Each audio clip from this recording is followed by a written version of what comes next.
Esu Jurgita Barikaitė, VS Fitness sporto klubo pilates ir kalanetikos trenerė. Visos merginos svajoja turėti gražų ir liekną liemenį. Griebiasi įvairiausių procedūrų, įvyniojimai, spa, pleistrai, tačiau šios visos procedūros ne visada padeda. Tai aš manau, kad reikia keletos pratimų, kurie jums padės turėti gražų ir liekną liemenį. Svarbiausia išlaikyti prispaustą nugarą, nekeliame jos nuo kilimėlio.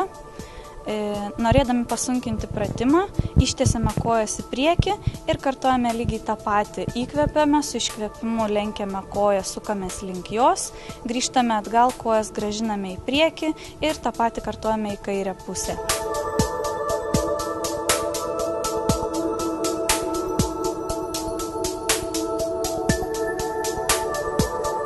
Lentos poziciją įtempiame sėdmenis, pilvo preso raumenis, kulniukus suglaudžiame kartu, alkūnės ir petukai vienoje linijoje.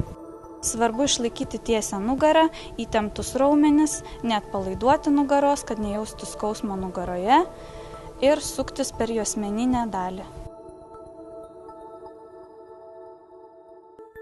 Įtempiame pilvo preso raumenis, nuspaudžiame šonkaulių žemyn, šiek tiek per priekį ir įkvepiame, kylame iš apačios į viršų, spaudžiame šoną, grįžtame atgal, įkvepiame ir vėl kylame į viršų, spaudžiam šoną.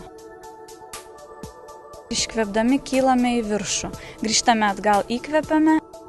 Kaklą išlaikome ilgą, ausis kyla į lubas, stengiamės išlaikyti kūną tiesų, neišričiame nugaros, bambą įtraukiame, paliekame mažą tarpelį po liemeniu. Nugarą išlaikome kuo tiesesnę, giliai įkvepiame, iškvepiame, sukamės į šoną, grįžtame atgal, įkvepiame ir sukamės į kitą šoną. Stengiamės išlaikyti kulniukus kartu, klubai nejuda, nevažinėja į šalis. Norėdami pasunkinti pratimą, sulenkiame kojas, išlaikome nugarą apvalę, petukus nuleistų žemyn ir atliekame lygiai tą patį pratimą. Įkvepiame centre, iškvepiame į šoną ir į kitą pusę. Stengiamės, kad keliai nejudėtų, kampas pasisukimo nėra didelis, sukamės tik į kampą.